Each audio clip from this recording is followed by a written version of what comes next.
From LinkedIn News, I'm Leah Smart, host of Everyday Better, an award-winning podcast dedicated to personal development. Join me every week for captivating stories and research to find more fulfillment in your work and personal life. Listen to Everyday Better on the LinkedIn Podcast Network, Apple Podcasts, or wherever you get your podcasts.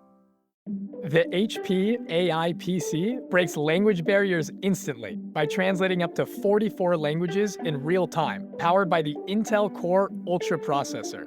With the right tools, work doesn't have to feel like work. Learn more at hp.com/AI PC.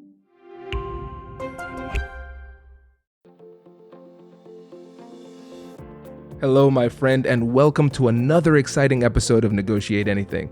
Thanks for joining us today. With over 10 million downloads and listeners from more than 180 different countries, it's dedicated listeners just like you who have made Negotiate Anything the #1 negotiation podcast in the world. I'm your host, Kwame Christian. I'm a business lawyer, mediator, author, and the proud CEO of the American Negotiation Institute. Now, before we get into today's insightful conversation, I have a golden opportunity for those of you who recognize the power of negotiation in your professional lives. Have you ever found yourself wishing that you could navigate those high-stakes conversations with more confidence? Or perhaps you're looking to empower your team with the art of persuasion and conflict resolution.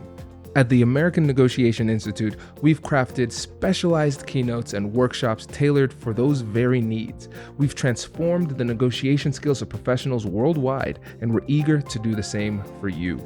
We believe the best things in life are on the other side of difficult conversations, and our goal is to help you improve your lives and the lives of those around you, one difficult conversation at a time.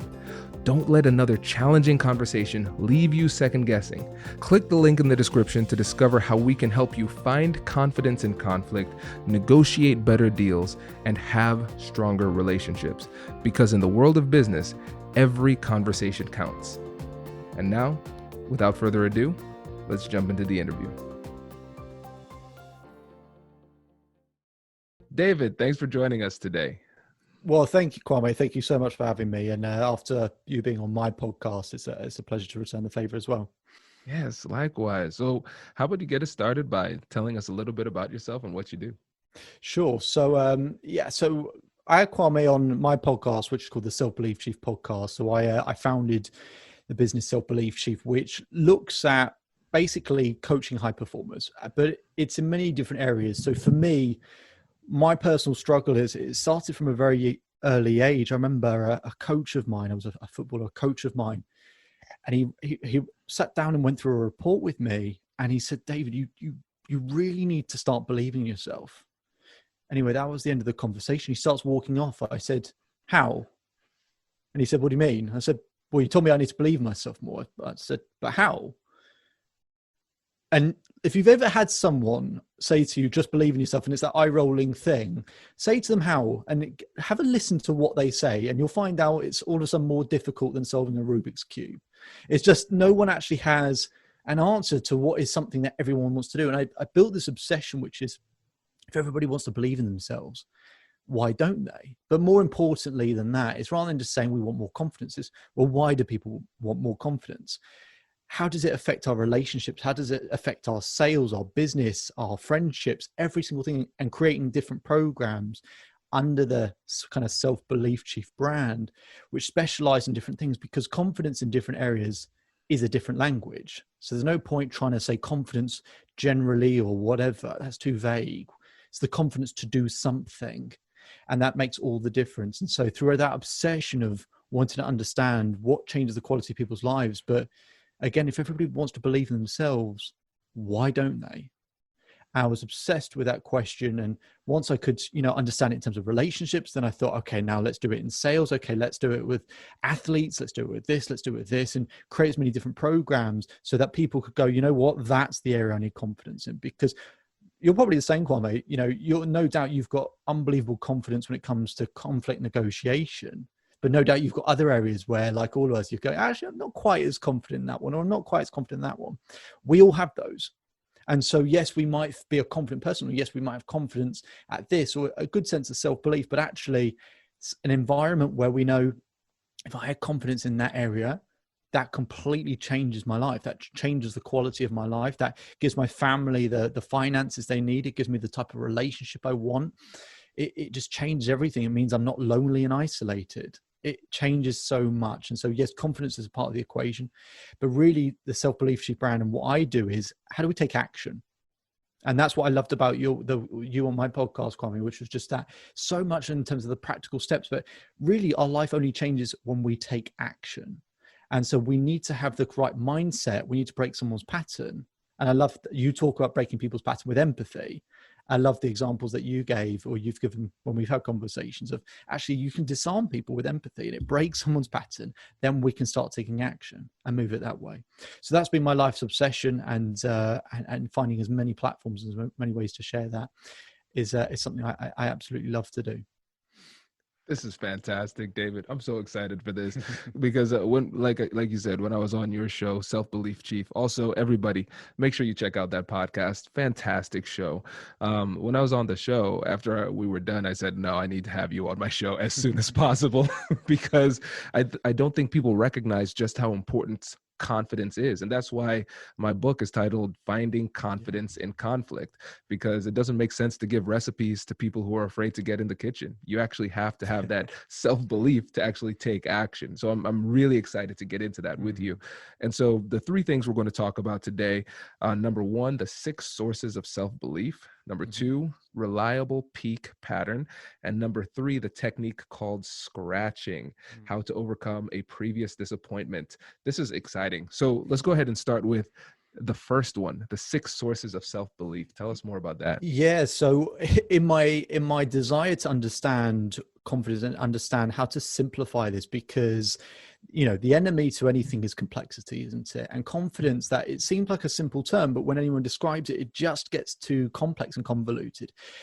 And so I did a huge kind of piece of research to understand what is confidence at the simplest level. And for people listening, this is something in which you might want to grab a pen and paper to actually just test this out for yourself so you can understand actually how this works. So I looked at neurolinguistic programming, game theory, sports psychology, just any different field of human behavior, and tried to understand how they define, how they describe confidence, but also the people I worked with, wider research, wider conversations, to find all the terminology, all the words, all the phrases people use to describe confidence, to then narrow them down. And then I narrowed them down to just 6 things. It's with these 6 things that when you score each of these out of 10, you can work out why you lack confidence in particular areas. So, for example, Kwame, to use your no doubt huge confidence in conflict negotiation, if I run through the 6 things and we can have a sense of why it is we're confident in that area, and then it can be compared to other areas where we lack confidence. So let's go through those 6 things. So the first thing, and these are the bits worth writing down, of the 6 things that you need to be confident in an area, the first thing you need is clarity. Clarity brings things closer. When you have clarity, it comes closer to you. And having clarity in terms of why, what, when, how, all of those things. Can you ever find clarity 10 out of 10? Probably not. It's an incredibly difficult thing to do. But that is, for a lot of people, why they never take a first step, because they have such poor clarity as to what is required. I'll give an example. I had someone who came to me and they said, David, I want to be richer. And I got a £1 in my back pocket and went, here you go. Well, you're richer now, aren't you? Now, of course, that's probably not what they meant. But if you're so vague in terms of what you're asking for, then of course you get vague results. Having more clarity in terms of who your ideal audience is, having clarity in terms of who is it you're having a conversation with, and actually what's required. So that's clarity. So the first thing is clarity. But the second thing is you can have that whole picture, but you need focus. If you cannot focus on the specific target, you need to see the whole picture. That's why we have clarity. But then you need to know what the specific target is. Tony Robbins said, whatever you focus on, you feel. I think it's a fantastic saying. You obviously focus on the problems, what's not going well, guess how you're going to feel. You focus on what's going right and the target and the solution, guess how you're going to feel. So the first one, we need clarity. Then we need focus. The third thing is pain. Now, people always look at me a bit strangely. I'm sure people listening will be like, what? What's that got anything to do with my confidence? The pain is ruining everything for me. I want to avoid pain. Absolutely. But if you know how to turn pain into power, in the future, if you understand that maybe through experience, maybe through a strategy, whatever, that if this problem comes along, I'm going to know how to deal with it. It gives you confidence in the present, because we don't worry, we don't fear, we don't get anxious about what might happen, because we know what we will do. So we need clarity, we need focus, and we need pain. We need to go through those hard points and those experiences. No doubt, Kwame, again, through your confidence in negotiation, part of all of that is the amount of experience you've learned the hard way. You found out what didn't work. You had those conversations where it's like, oh man, it just didn't work. I'll ask you the question. I presume that's the case.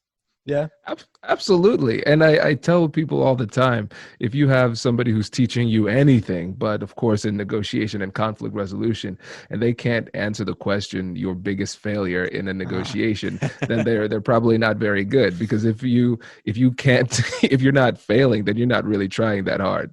Absolutely. Yeah, absolutely. So it makes perfect logical sense that would be a part of the equation. So we said clarity, number one, focus, number two, pain, number three, number four, energy. Okay. Energy. Emotion is created by motion. The hardest way to change your mind, when you try and get in the right headspace, when you have a conversation with someone, if you're doing it from a place of really low energy and felt shy and quiet and I don't know if I can actually have a conversation or get whatever, you're not going to deliver. But when it comes with the right energy, when it has a sense of commitment and passion and drive to it, but not just about as much energy as possible, part of it's the right energy, right? If you want to have a conflict, resolve something, you're not going to go, yeah, we can do this. Like, that's just not how it works. So it's not about as much energy. But I say to people, you are what you consume, what you watch, what you listen to, who you spend your time with. Your exercise, your fitness, your diet, your sleep, all of these different things that we spoke about last time as well, that affect our energy levels. And so we have to get an understanding of what gets us to the right point in terms of energy. Energy is a really hard thing. And when we're trying to get in the right headspace, the right mindset, the hardest way to change your mind is to change your mind. The easiest way to do it is through your body and through your energy. So that's the easiest way. You've got to have the right energy as well. So clarity, focus, pain, energy. And what are the last two? The fifth one is momentum. If you feel like you're starting from scratch, that's a difficult place. But my belief is that we have momentum developing our entire lives. We just often don't recognize it. Because of the way the brain is designed, it's supposed to spot the dangers, the negatives, the problems, what's going wrong, because it's great. And thank God it does that, because it's kept us alive. But at the same time, that when we feel like when we just feel like it's endless negative momentum, it just feels like, I have to start from scratch again, I have to start from scratch again. And you just don't feel qualified or comfortable. But we also recognize, no doubt you felt this, but you just feel like on fire. We've got this momentum. It's like, I've done this, I've done this, I've done this, I've done this. And it's just never ending. It's just keep going and keep moving forward. You can write down, a list of things, whether it's something you're grateful for or things that you've achieved or things that you've done or whatever. You could build a huge, huge list of things that build a sense of momentum for you without you even having to move. All of a sudden you go, wow, actually, shit, I've done a load of stuff here. And actually I've achieved this. And I've actually done this 4 or 5 times before. I'm not starting from scratch. I've actually got a lot of momentum here. So we all need that. So clarity, focus, pain, energy, momentum. And the last one, growth. We all need to have another level to go to. We also all need to feel like we can go to another level. If you say to anyone, pretty much anyone, if you were exactly the same and nothing changed and nothing improved, in 10 years' time, would you be happy? No one would say yes to that question. However good you've got it, everyone wants just a little bit more. And that's fine, because progress equals happiness. We all need to feel a sense of progress. We need to feel grateful, but we need progress as well. And this is when you work with high performers, maybe this has been, you've recognized this as well, Kwame, when you work with high performers, and whenever I've worked with, say, athletes or you speak to, a celebrity or something like that, and they're stuck and they seemingly have everything by societal standards. And yet sometimes they're miserable. Why? It's because they can't see what the next level to go to is, or that they thought they would achieve that level and then that would be fine. That would be it. That would be enough. And unfortunately, because the way the brain's designed, it's not our fault. The way the brain's designed, it's not enough. We have to keep moving, improving, and growing. So just to kind of sum all of that up. So you look at clarity, focus, pain, energy, momentum, growth. Those 6 things, why get people to do that I work with is I look at those things and score them out of 10 in an area that they do feel confident in an area they don't, just so they can understand it. And people listening might want to do the same. Hello, my friends. Before we get back to today's episode, I want to ask you a question. Have you ever wondered how to elevate your team's negotiation game and how you can help the folks on your team have better, difficult conversations? At the American Negotiation Institute, we offer transformative keynotes and workshops tailored to empower professionals with top-tier negotiation and conflict resolution skills. Whether it's a keynote for your next event or hands-on training for your team, we've got you covered. Don't just negotiate. Master the art with the American Negotiation Institute. Click the link in the description to find out more. Elevate, negotiate, and succeed. Introducing the HP AI PC, your powerful AI assistant.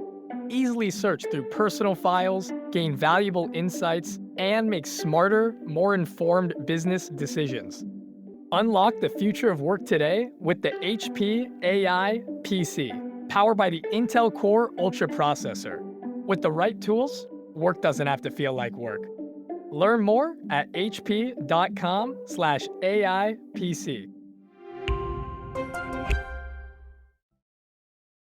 Out of 60, really we want 8 out of 10 in each of those 6 categories. So we want a minimum score of 48 out of 60.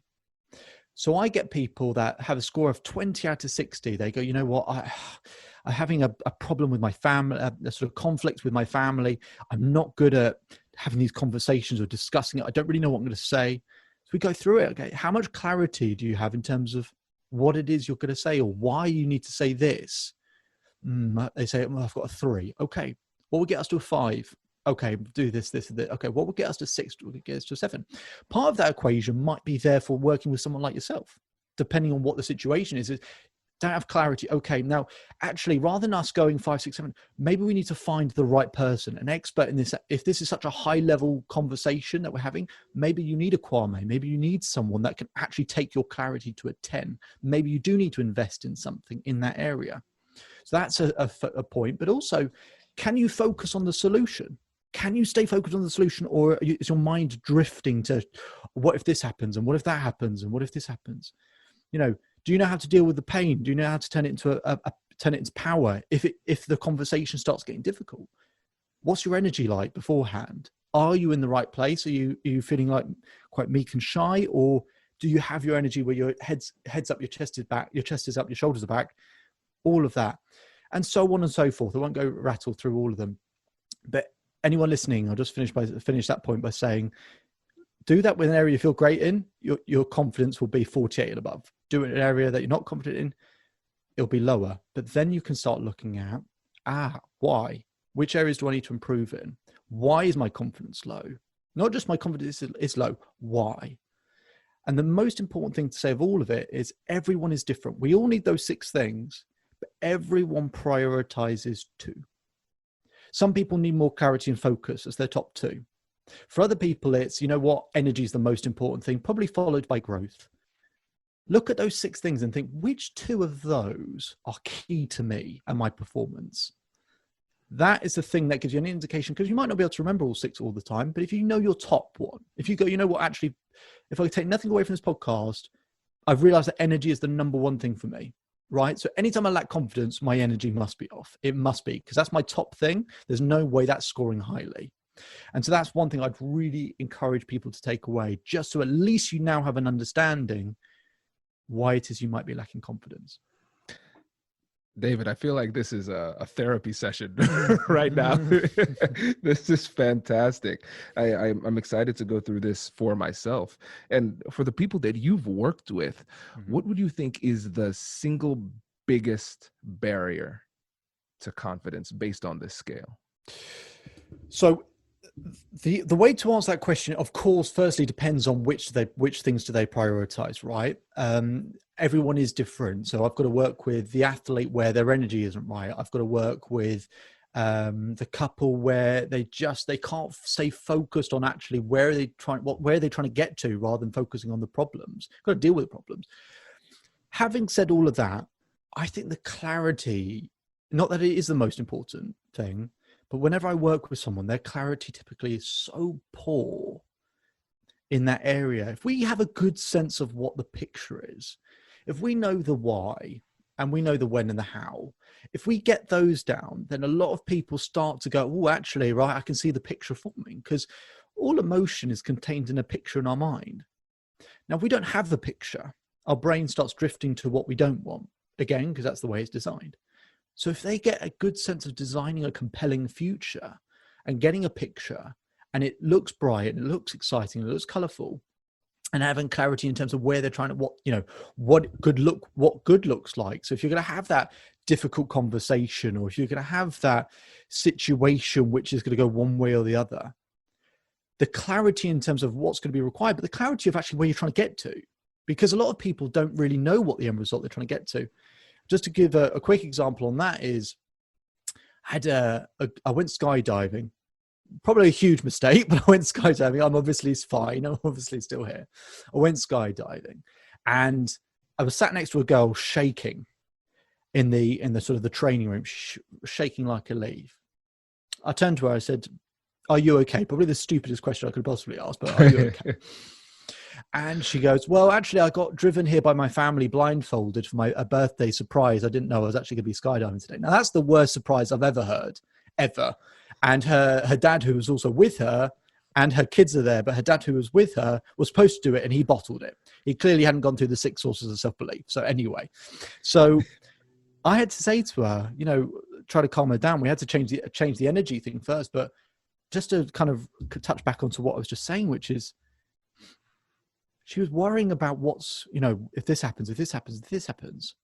I said, forget that. I said, how will you feel once you've done it?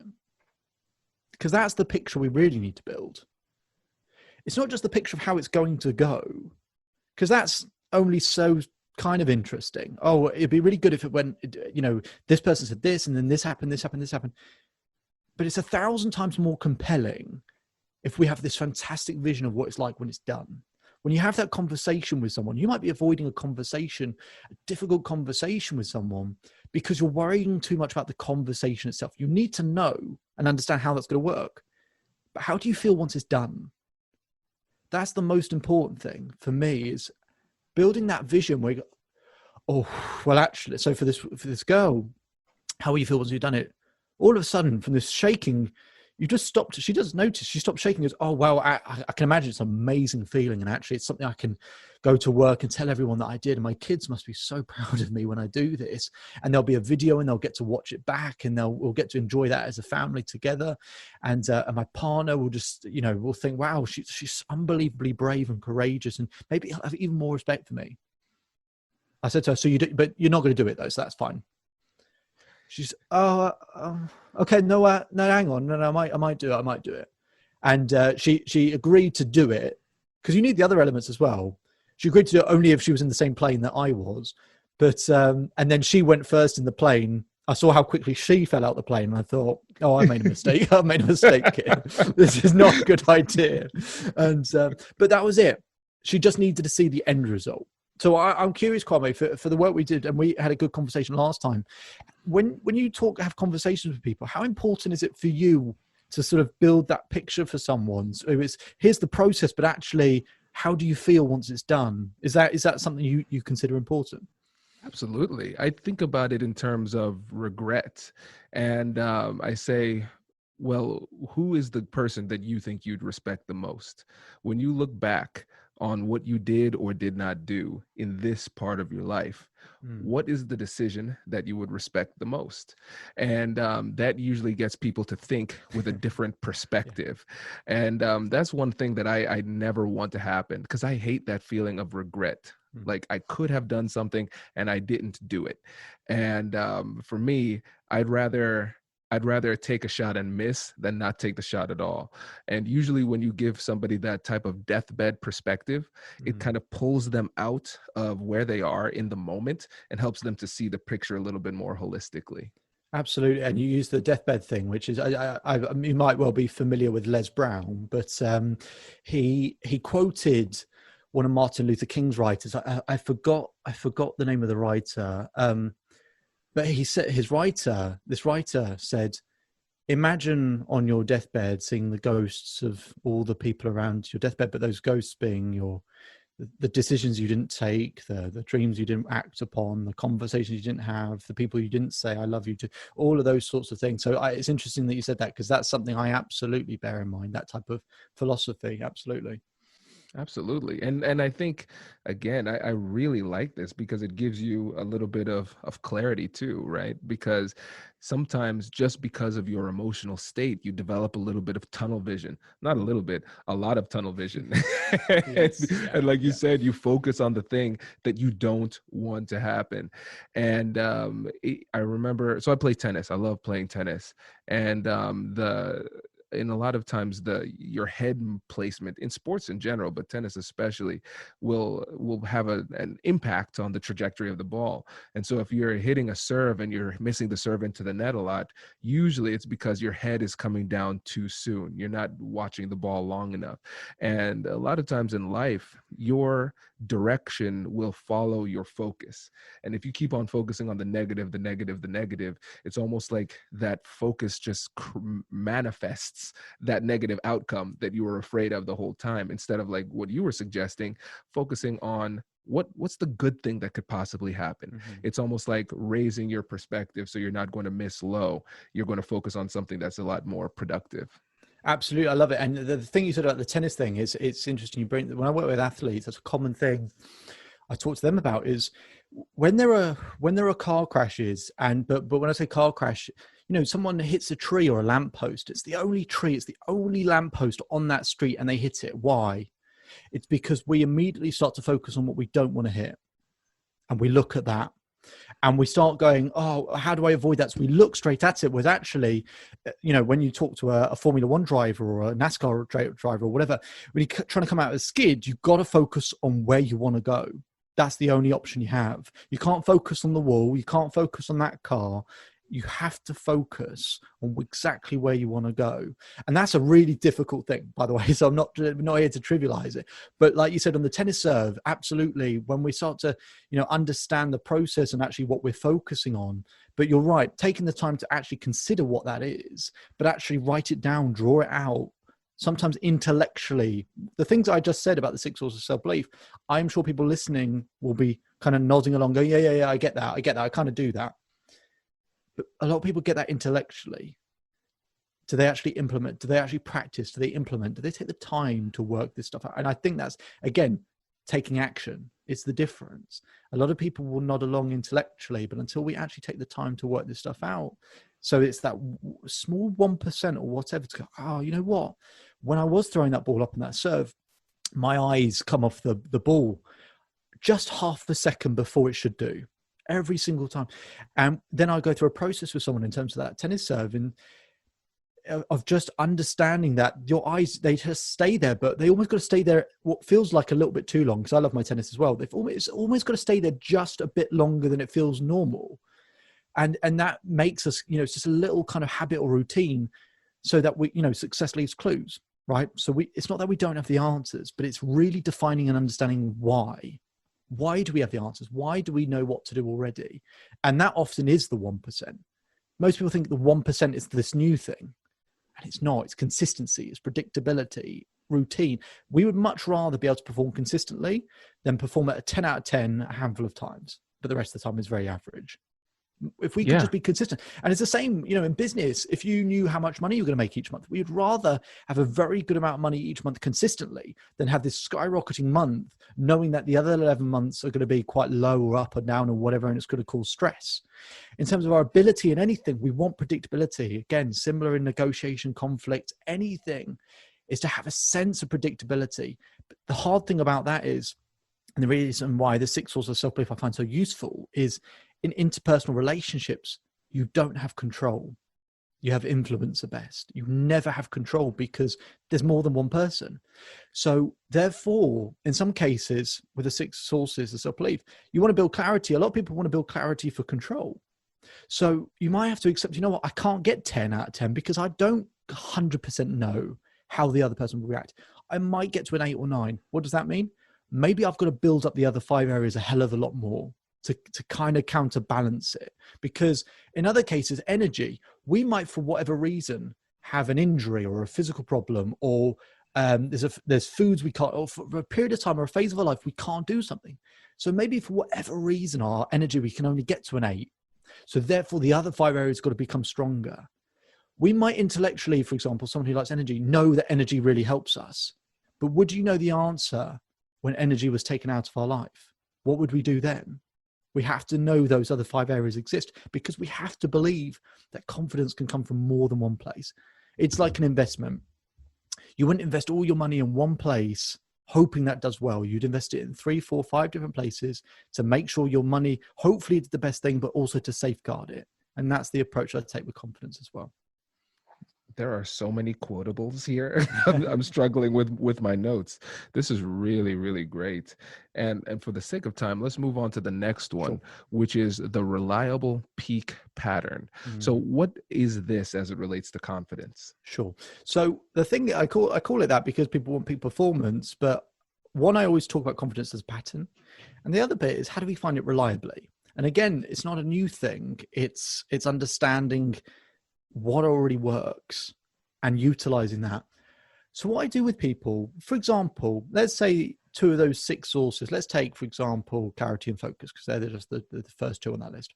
If I know someone's got clarity and focus, I go, okay, and they want to build their confidence, let's say an athlete that I work with, if I want to build their confidence and their performance, right, when have you performed? Let's look at 5, 10 examples of that. And they go through those examples. Okay, yeah. And this one, in this occasion, I played so well in this occasion. I performed unbelievably here. Okay, we look at those 10 examples, right? What were you focusing on in each of those examples, in each of those situations? So then we define it. Actually, let's take focus and energy, because that might be, focus and energy. Let's take those 2. So, and go back to a tennis example, because there was someone I worked with a while back, and his forehand, he lost this confidence forehand. So we looked at 10 examples of when that forehand was perfect. And he mentioned all these different things. And I said, what's the common denominator? So the reliable peak pattern is really about what is the common denominator. It's not about complicating, it's about simplifying. So with the forehand, he says, you know what? Every time with a forehand, my left hand moves in this particular shape. I've forgotten that my left hand, before, being a right-handed tennis player, my left hand would move like this to almost guide myself first, to almost be pointing at the ball, and then it would bounce. And I just completely forgot. And actually the other common denominator is that when I focus on that forehand, as it bounces up, I hit through the ball and my eyes just stay there, just stay locked in that space. I don't look at anything else. I just look at that ball because I want to make sure I hit that specific spot on the ball. And the other thing, he says, you know what? I can't believe I forgot to do this. I used to practice that forehand in my mind 100 times a day. Why did you stop? I don't know. The beauty of doing this is that when you try and teach someone something new, they might go, it might work. Maybe it'll work. Do I totally trust it? Would I try it in a high pressure situation? Maybe I would, maybe I wouldn't. That little bit of lack of trust or that hesitancy means that people won't follow through. They won't perform. But remind someone of what already works for them. Their belief goes through the roof because they go, oh my God, yeah, I performed so well on these occasions. I have done it. I know this works. I'm not telling them something that works. They're telling themselves what works. That is a lot more believable to them. People want to find out their own answers. And so we do the same thing with energy. So it's cross-referencing those examples. Look at the energy. How did we get ourselves ready beforehand in those occasions? Oh, you know what? I always did this. I haven't done that for years. And I actually, maybe these occasions have been like 2 or 3 years apart, and he'll just find out that randomly he didn't do these things. That was just a random thing that he did on those occasions. But actually it did help. It did create a sort of a peak performance. And that's their peak pattern. And that's how we find the reliability, is not by creating something new, but by finding what already works. And then with that conviction, believing that, oh, I know this works because I've seen it happen already, rather than trying to teach them something new they're going to have to try for the first time. Do something and do what already works. That is a great way to get them to perform through their best filter, rather than me trying to pretend that I am the expert, because I'm not. I'm not the expert. They are the expert at what they do. This is incredible because as it relates to difficult conversations and negotiation, I can't think of anybody I've worked with who says, I've never been able to have a good conversation. I've never worked with Absolutely, yeah. anybody at that point. There can always be an instance where it did work out well, where you did have the conversation and it was successful. And it makes a lot of sense trying to figure out those common tactics, those common tools, the common approach between those victories that they've had in the past, so they can actually be more intentional about revisiting those tools and using them in a way that's authentic for them. Absolutely. And so, with sales, for example, when I work with people in sales, there's just infinite information on sales, isn't there? But one of the best things I find is that, especially people who do have the experience, at the beginning, you've got to learn these things. But when you're having these conversations with people, and when we get into that rut or pattern where we don't know, we're not building rapport in the same way, we don't feel empathy, or what just whatever's going on, that just creates this stumbling block, and we go, why have I not sold or created, made sales for 10, 15, 20? Now we'll look back at what works. But in doing it, we can save ourselves years of trying to go, just do more, see what works. And experience, of course, is incredibly important. But you can spend half an hour looking back at the best, not just average occasions, the times you performed at your best. And I promise you, there is a common denominator, and that is your reliable peak pattern. Makes a lot of sense. Yeah. And again, you're not reinventing the wheel. You're already going to what they already do well. I think that's a great approach. And now what about scratching? Tell us about that one. So scratching. Okay. So if we think of, you can either think of a record player or a DJ or something like that, right? So you have a for people who are too young, your vinyl discs or whatever, might be too young, but you got your vinyl discs. When you scratch it, whilst it's playing, the sound changes. Okay, why does any of that matter? We have conversations, arguments, frustrations, but we don't perform, or just a bad situation, or just something, and it just builds this picture in our mind. And we go into future situations or occasions, and that's there. And it's there, and we know it's there. It's at the back of our mind. And that creates a bit of the what if this happens again feeling. That picture holds all the emotion. So to bring back in the record player, someone has a picture of a disappointment. And let's take a difficult conversation at work, and you thought you knew how to handle it, and it went past you, it went beyond you, it just escalated, the temperature went up, and you've now created this unbelievable friction with someone. And maybe now, as a manager or a CEO or whatever, you're now in a place where you go, do I know how to handle it the next time? Or is this going to come back in my mind? Am I simply just not good at this? Is this picture just going to keep coming back up at the wrong points in my mind? It's just going to be there. As soon as I go for that conversation or that discussion, or even with that same person where the temperature rose, that picture is in my mind, and I can't focus. I can't concentrate. Okay. So that picture that you have in your mind, and people listening again, you might have a picture in your mind right now, something that has been a disappointment, a setback, a trauma, a bad situation. You have a picture. That picture has lots of emotion inside of it. Sadness, frustration, anger, jealousy, whatever it might be. To change the emotional feel that picture has, we need to scratch it. Again, the record player, we scratch it changes the sound. So if we scratch the picture, change the emotion. So what I do, to explain it, it's like a 20-minute exercise I do with people when they've gone through unbelievable setbacks or disappointments. And I'll just explain it in short, which is we have to create a disassociation. I get people to put that picture up on a cinema screen. And they do this from a subconscious place. So, as I said, just in the interest of time, I won't go through the exercise, but just explain it in a little bit of detail. That subconscious place, rather than a conscious mind getting in the way, is they have their eyes closed, they get in a state of REM, they put this picture up on the cinema screen. And I ask them, what's the predominant emotion? They might go, anxiety. I feel anxiety. How much anxiety do you feel out of 10? This is a 10. I can feel it. It's like I'm there right now. Okay. change the characters in the picture to cartoons, or change it to animals, or give them kind of weird voices or silly voices or whatever, and make it playful, or even put like a theme tune in the background, or just make people laughing or something. Just change the picture, and we get in that place, in that headspace, and then they'll play it forwards and backwards. They'll play the situation forwards and backwards. Okay, great. Scratch the picture. Now move 3 seats back. The screen has now got smaller. So you're now moving away, which creates a bit of disassociation. They do the same thing, play the picture forwards and backwards, forwards and backwards.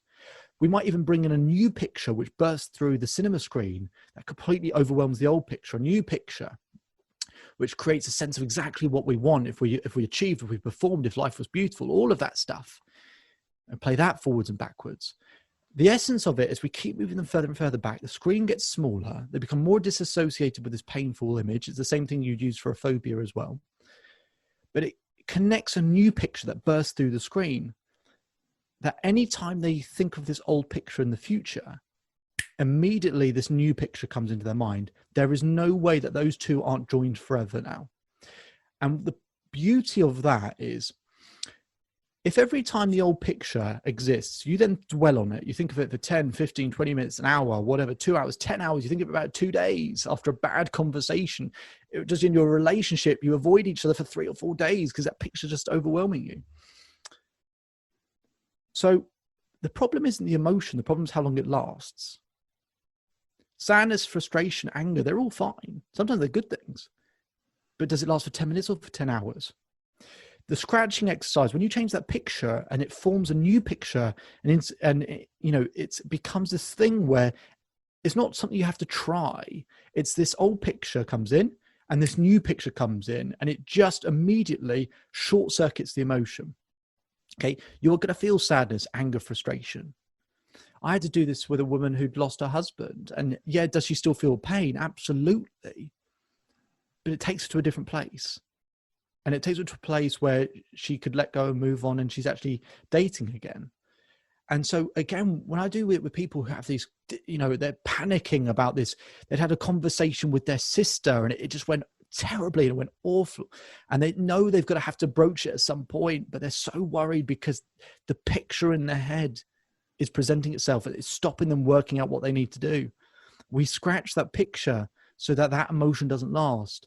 If the emotion doesn't last, that then gives us a bit of freedom and space and work and time to work out what we need to do. It's the pictures in our mind that prevent us from taking action, moving forward. So if you scratch those pictures, you can change the emotion forever.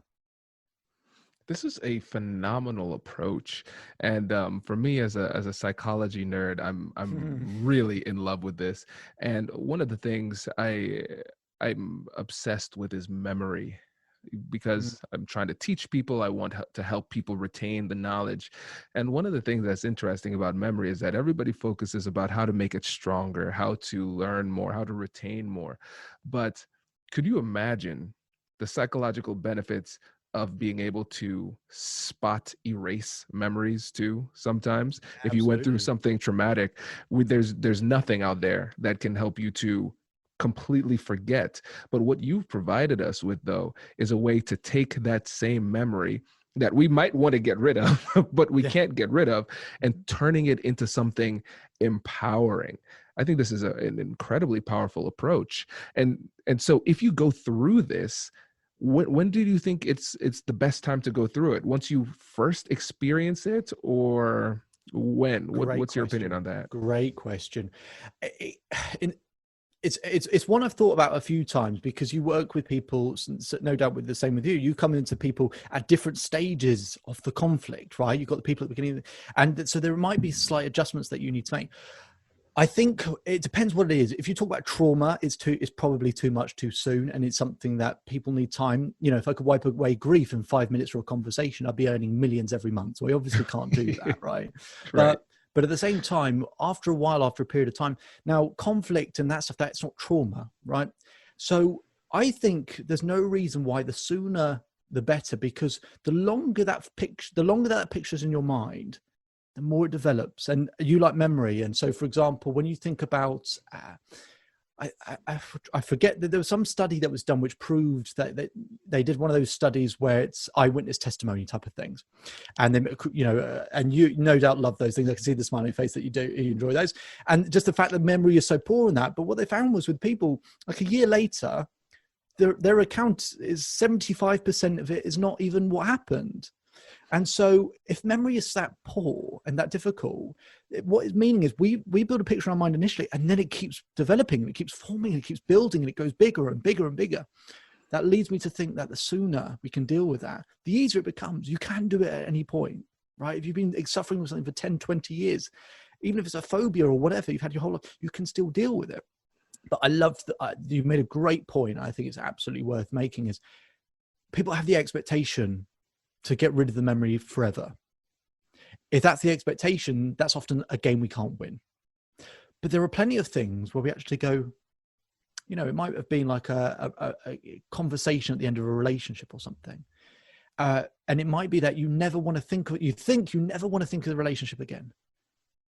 But actually at some point, wouldn't it be nice to remember that you didn't feel like you wasted years, that actually that was a good experience, that actually that relationship was good and that you learned a lot from it and that it really did help you in the future. And actually, rather than try to go, let's pretend that part of my life didn't happen and try and act as if we've wasted part of our life, is we can't control the events, but we can control what they mean. And scratching allows us to change that meaning. And I found for me personally, because someone much more intelligent than I am put some of those ideas in my head so I could start forming that idea of what you could do with someone, is actually, I don't want to forget these things. I want to learn. I want to grow from these experiences.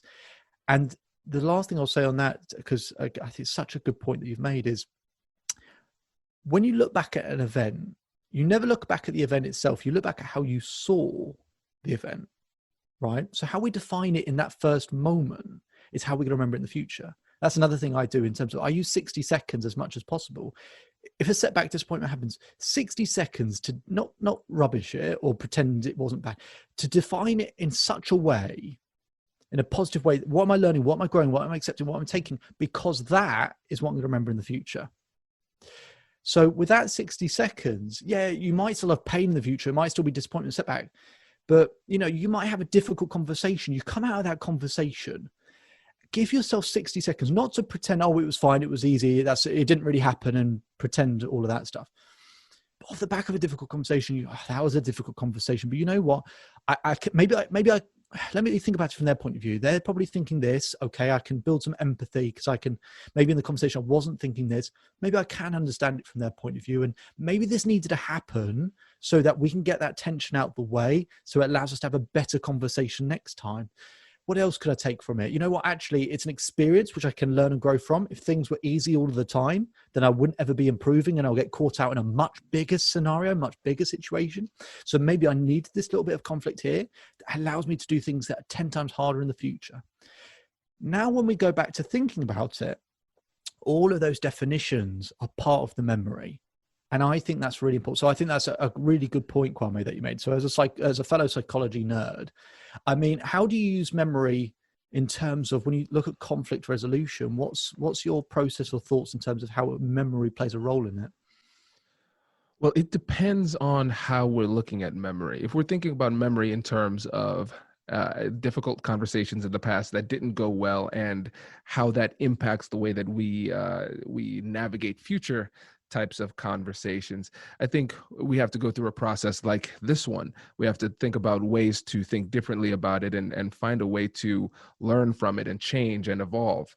Now, if we're talking about memory with regard to the specifics within a difficult conversation, my recognition is that memory is incredibly fallible. And it's no matter how bad you think memory is, it's probably worse.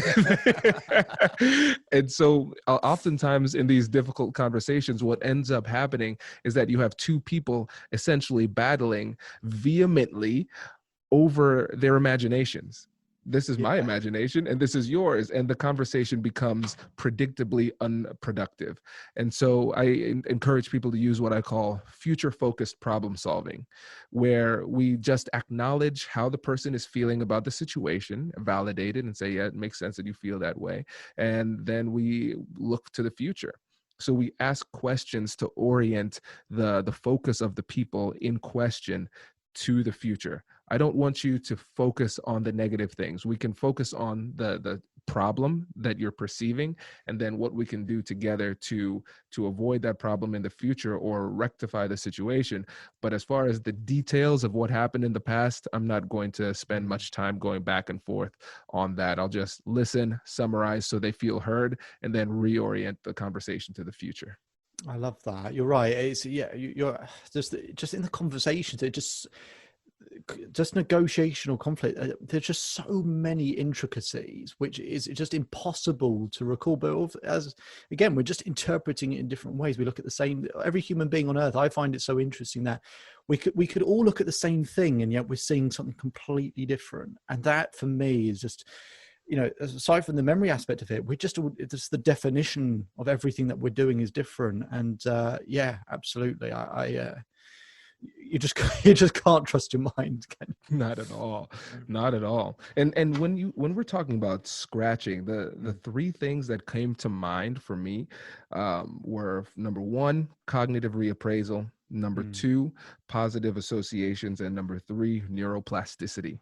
And so when we think about cognitive reappraisal, we're acknowledging how we're feeling emotionally, but then we're reinterpreting the definition that we give for the feeling. So for instance, our heart rate might be elevating, our palms might get sweaty. You could either say I'm afraid, or you could say I'm excited. And that's something that I had to do a lot when it came to public speaking, because I was terrified of public speaking.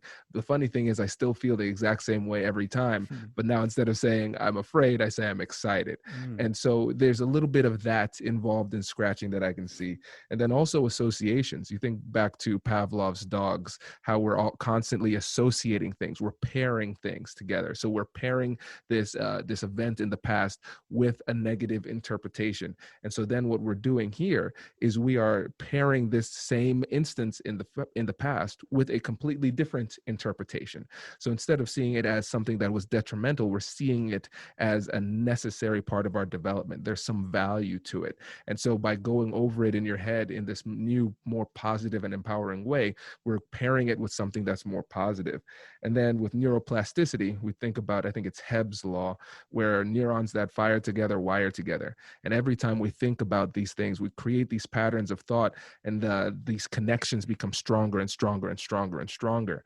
And I've had to think back about times in my life where I started to feel negative. And so we have to think about, okay, I'm angry now, but anger prolonged into the future becomes resentment. And anger right now is how I feel, but then resentment is closer to who you are because of that constant firing together over and over and over again. And so again, when I think about how we are interpreting these negative instances in our life, I think about who I want to be. If I project my feelings into the future and I don't resolve this feeling, if I don't change the way I'm thinking about it, who are these thought patterns creating in me? And so when you think about it that way, we recognize there are consequences to the continuations of these negative thought patterns. And again, I think this is where scratching is so powerful, because when you think about how our thought patterns shape our brain and who we are, we're taking control of how this particular instance impacts who we want to become in the future. You've described it better than I did. Yeah, the anger resentment thing you said it's a perfect example of a pattern, and you have patterns of behavior, but like in terms of neurons and those sorts of associations, we have it at a biological level as well, those types of patterns. So absolutely, in terms of the way our synapses fire off to all the different signals. So absolutely on both sides, I think that's quite a good description of what's going on. And what I really like about scratching is a lot of things, when I work with people, a lot of things people don't like to have to try. What I mean by that is you give people a strategy or something to kind of deal with a pain or emotion. People they don't want to have to go, right, I've got to remember to do this and remember to do this. So, I thought of this, right, I've got to do this thing. I've got to do this thing. And to have to feel like doing that. Now, if they had the discipline to do it, yeah, great. They would turn it into a habit where it doesn't feel like effort anymore. And those things are fantastic. There's some really great strategies and tools that do that. What I like about scratching is, whilst I don't believe in quick fixes at all, especially in the types of areas that I coach in, what scratching does do is it creates something where the person never has to try, because when the memory comes into the head, a signal goes off, exactly how you described it. A different signal goes off, so they don't have to put in the effort. So it immediately does something where it's actually, when I work with people, they go, hey, how does that work? How have you done that? Because I can't think of anything different. I did this with someone who, they wanted to lose weight. I said, what's your favorite food? They told me their favorite food. We did exactly the same thing. I ruined pizza for them. Now that was difficult. So I love pizza. So that was heartbreaking for me, but I had to ruin pizza. That every time I think of pizza, this new, and I won't even tell you what the image was because it's just so horrible, that it just created this different feeling. But with that new picture, they had new, it was different taste, different smell, different feel, all of that stuff, all those sensations, because food is an emotional thing, a pizza or whatever. All the emotions were different. They didn't associate any of the same emotions. The pizza is now ruined for them. Now it's exactly the same thing as when we're in a difficult situation, or had a difficult situation, is that we don't want, and we have to go into another high pressure environment, that actually different signals are being sent to us, not because we're trying to send different signals to us, but because we went through this exercise, it now sends different signals. And now I go into it. And just to use your example of public speaking, I had someone deathly afraid of public speaking, and we went through a similar exercise, and they started changing the things in the picture to, what was one of the things they did? They imagined, I had no idea why, imagined a snake making the sound of a pigeon. Right? I cannot tell you for the life of me why, but they said, in this picture I turned this person to a snake and they made the sound of a pigeon. Now I have no input into the picture. So before you think I'm crazy, it's not my fault. This is what this person came up with. But it made them laugh. They thought, how stupid is that? But when they go into an arena or whatever to speak, when they think of the fear, as soon as the fear goes, the snake making the sound of a pigeon, which for whatever reason makes them laugh. Well, if you're laughing like you are, everything goes. The tension, everything goes in them. And it's just that fear doesn't stick around. And like you said, redefining fear, I think anxiety and excitement, biologically, the exact same thing is happening in the body. No doubt why you do it, because you just redefine it. It's the same thing. Now, similarly, just that sense of fear being a good thing, and now it's defined in a better way. It now connects to something that makes them feel relaxed and laugh and everything else, which is exactly what you want when you're going to speak in front of however many thousand people. So I thank you for your description. I've written some of your description down of it because it was pretty spot on. And and I certainly hope for people listening, if you've had a setback, it's a 20-minute exercise to do. You can't do it at a conscious level. You can't, because the conscious mind just, if you said to someone, believe in yourself, but you just said it at someone's face, you'd go, oh, screw you, what are you talking about? But you do it at a subconscious level, at a deeper level, and did this sort of stuff, it tends to go in. So you have to do it at a different level. But for people listening, I mean, it's a simple exercise, which I've just, again, someone much more intelligent than I am gave me the ideas around it. And I just think it's a really, really helpful thing. It's made a huge difference in my life. I hope for people listening at some point, maybe it'll make a big difference in theirs as well. Absolutely. David, this has been fantastic. But before you go, let them know about the podcast, let them know how they can get in touch with you, and give one key takeaway for the audience too. So, well, firstly, thank you very much. I really, really enjoyed having you on my podcast, and listening to your podcast has been fantastic. So it's a real privilege for me to be on yours. So thank you for that. For the people who want to listen a bit more about kind of these crazy stories with snakes making the sound of pigeons or whatever else, if you heard something today that you think, actually, you know what, I'd like to understand a little bit more about that, you can find all of my stuff at selfbeliefchief.com. That you'll find the podcast there as well, where I interview different guests who've got different expertise in different areas. So I'd love for you to tune in to that. On the selfbeliefchief.com site, there's loads and loads hours worth of free content on there for different areas of life. So if it's, you're coming out of a relationship, if you're suffering from heartbreak, more specifically for this audience, if you're struggling with sales and you want to have a understanding of what already works for you and understanding that process, having even stronger conversations through your own filter in an authentic way, then please by all means get in touch. You'll be able to find that detail on the website as well, but by all means just visit the website. I'm sure there'll be something for you, but otherwise, if there's something different, then please feel free to get in contact with me, and I'd love to hear from you as well. Fantastic. David, a pleasure, my friend. Thank you. You're welcome. Thank you. Congratulations, you've just joined an elite club. By listening to a full episode, you're now officially on the Negotiate Anything team. So welcome aboard. What most team members do is they subscribe to the podcast because that allows them to automatically get the latest episodes of the show. The best things in life lie on the other side of difficult conversations. Keep learning, keep practicing, and keep getting better. Your relationships will improve, your career will soar, and you'll have the confidence you need to get the most out of these crucial conversations. Again, thank you for joining the team. We're excited to have you, and I will see you in the next episode. I'll catch you later.